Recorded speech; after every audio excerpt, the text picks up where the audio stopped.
It's not unheard of for supporting actors to actually be the ones who get paid the most, with some even taking home more than the leads. Maybe they're an esteemed character actor with a legacy of famous work behind them and the star of the movie is a fresh-faced newcomer. Or maybe both actors are on equal footing in terms of fame, and it's left up to other factors to decide who gets the largest payout. Either way, I am Gareth, this is What Culture, and here are 8 supporting actors who are paid significantly more than the main star. Number 8, Robin Williams made more than Matt Damon, Goodwill Hunting. If Matt Damon wasn't already on the map, then he definitely was after starring in 1997's Goodwill Hunting. The film, which he co-wrote with Ben Affleck, won 2 Academy Awards and made over $200 million. In other words, it was a huge success, and one that sent the young actor on a positive career streak that he's still enjoying to this very day. Damon's still on top, baby. Back in the late 90s though, Robin Williams was easily the bigger name. And so he earned a much more sizable paycheck than Damon, despite being billed as a supporting player in the movie. On the Bill Simmons podcast in 2018, Damon revealed that he sold the Goodwill Hunting script for $600,000, which he then split with Ben Affleck and got $350,000 for acting in the film, making for a nice $650,000 overall payday. That is still over $500,000 right there. Williams, on the other hand, made a shrewd deal that saw him take less up front, in exchange for a cut of the profits. He knew what he was doing. He was paid $5 million before starting, which was a bargain because he could have easily asked for triple that amount. But because the movie did so well, his deal saw that figure rise significantly. But even with just that upfront salary, he still made around 8 times what Damon did. He's worth every damn penny for that bench scene alone. Now I've got a quick question for you. What is your favourite Robin Williams movie of all time? Is it Goodwill Hunting? Is it Flubber? Is it something else? You let me know in the comment section down below. Number 7, Marlon Brando made more than Christopher Reeve, Superman the movie.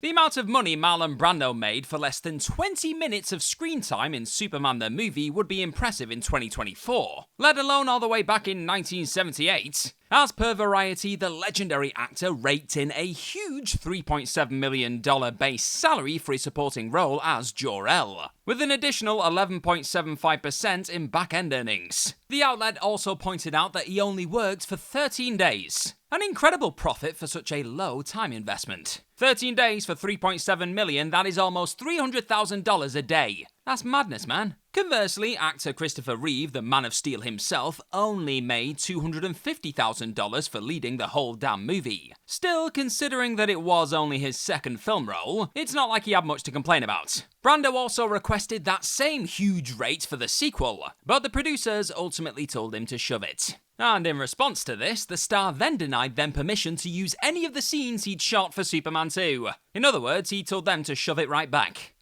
Number 6, Arnold Schwarzenegger made more than George Clooney, Batman and Robin. Now it's hard to imagine anyone getting paid millions of dollars for delivering a performance as critically panned as Arnold Schwarzenegger's turn as Mr. Freeze in Batman and Robin. But that is exactly what the hulking Austrian was able to do. And good for him, to be honest. And he got paid. Throughout the 90s, he was one of the most bankable movie stars in the world. And getting him to face off against Batman was a bit of a big deal, wasn't it? Arnie versus the Bat, man? Yeah, sign me up.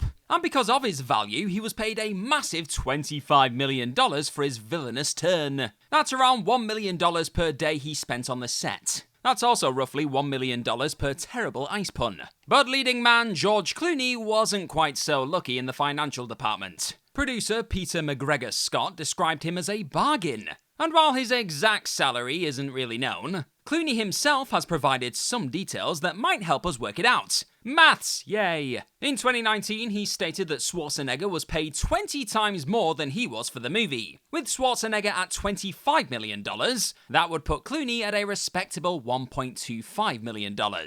Not exactly Bruce Wayne money though, is it? Number 5, Amy Adams made more than Henry Cavill, Man of Steel. Another Superman-related entry. This more recent example revolves around 2013's Man of Steel, with the actor behind the title character once again getting a lower payday than one of their supporting co-stars. In the years after the movie came out, there were reports that Henry Cavill earned a massive $40 million to play the famous hero in his DCEU solo movie. But as Vulture pointed out, that simply is not true. Rather, Cavill earned a six-figure paycheck in the region of $300,000 for the role, which is actually a pretty normal amount for someone who's new to leading a major blockbuster franchise. But Amy Adams, who was a much bigger name than Cavill at the time, she'd already received multiple Oscar nominations, got a lot more. She reportedly earned a wage somewhere in the seven-figure range. And while the exact amount isn't known, that's potentially a couple of $1 million more than her heroic love interest. However, Cavill will have earned much more for his subsequent appearances as Supes in Batman v Superman and Justice League, and is now able to command seven-figure salaries himself, as he did in Netflix's The Witcher, for example. Thank you very much for checking out this video today, my friend, and if you're having a ball with it, then tap on that subscribe button down below for more of this What Culture stuff in your life. Now back to the video. Number 4, Sigourney Weaver made more than Sam Worthington, Avatar. Avatar was the highest-grossing movie of all time for almost a decade, only being overtaken by Avengers Endgame in the summer of 2019, and then once again reclaiming its spot at the top after re-releases. Currently, it's made nearly $3 billion, that is mind-blowing. But surprisingly, none of the actors involved were really paid mega-high salaries. According to the New York Times, even the legendary Sigourney Weaver, despite being the highest paid, didn't really earn a great deal, working for a quote-unquote small fraction of the $11 million she earned on 1997's Alien Resurrection. Meanwhile, Zoe Saldana and Sam Worthington, the latter being the lead of the whole damn movie, made even less than Weaver, and amazingly, their fees didn't make them feel quote-unquote financially secure. They undoubtedly made more money in back-end points and residuals and things like that, but their upfront numbers were reportedly, well, paltry. On the plus side, there are of course many more Avatar movies still to come, after the most recent box office monster that was The Way of Water. So all the actors involved will likely continue to make some serious green over the next couple of years. They're gonna be just fine. Number 3, Robert Downey Jr. made more than Tom Holland, Spider-Man: Homecoming. Robert Downey Jr. got one of the most mind-blowing rates ever for his brief amount of screen time in Spider-Man: Homecoming. According to Variety, the actor earned $10 million overall, roughly about $1 million per minute of screen time. My brain is now melted. After the amazing Spider-Man movies ran out of juice and didn't really hit that sweet spot with fans, putting Iron Man in Homecoming was a signal to audiences that this reboot was something a bit different, and that it also carried that Marvel Cinematic Universe seal of quality. Remember that? Considering the wider picture, simply getting Downey to be in the movie was a great move, regardless of his salary. He was his typical awesome self in it, and his chemistry with Tom Holland was superb. But the pay gap between him and Holland, the movie's lead, don't forget, is pretty insane all the same. Holland reportedly earned $500,000 for his starring role, only 5% of the amount Downey was able to pull. Iron Man was undoubtedly the more valuable character at the time, sure, but it would be interesting to see just how big the pay gap would be today. Downey hasn't always been able to beat his co-stars to the big bucks, however. Number 2, Terrence Howard made more than Robert Downey Jr., Iron Man. That's right, Robert Downey Jr. made less than Terrence Howard on the first Iron Man movie. Today, it would generally be a bit ridiculous to suggest that one of his co-stars might make more than him. But back in 2008, RDJ was more famous for his history of arrests and rehab than his star power. This in mind, the actor simply couldn't command the insane figures he does today, earning just $500,000 for that first Iron Man movie. Now sure, that is still a massive amount of money, but compared to his Infinity War and Endgame salaries, it's nothing really. Elsewhere, Howard was able to top that $500,000 figure.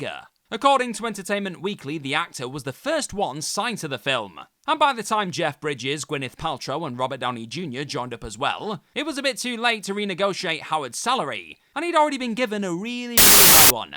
Entertainment Weekly didn't have any insight regarding the exact amount Howard earned, but ShowbizCafe.com's Jack Rico via Today reckons it was around $4.5 million. Though Howard himself would later claim he would to sacrifice $1 million of that to cover the insurance bond for Downey if he booked the part. But if that initial figure is true, then that $4.5 million was 9 times more than what Downey got. And number 1, Mark Hamill made more than Daisy Ridley, Star Wars The Force Awakens.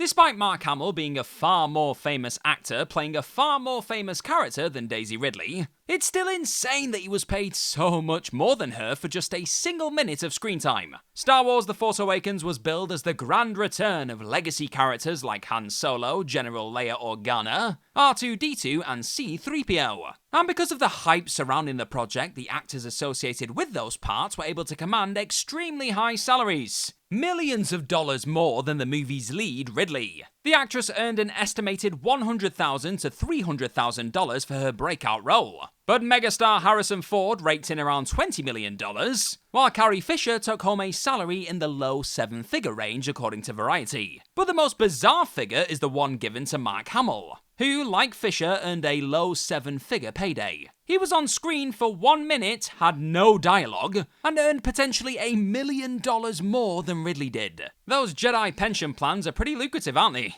All that money just to stare at a lightsaber. What a life.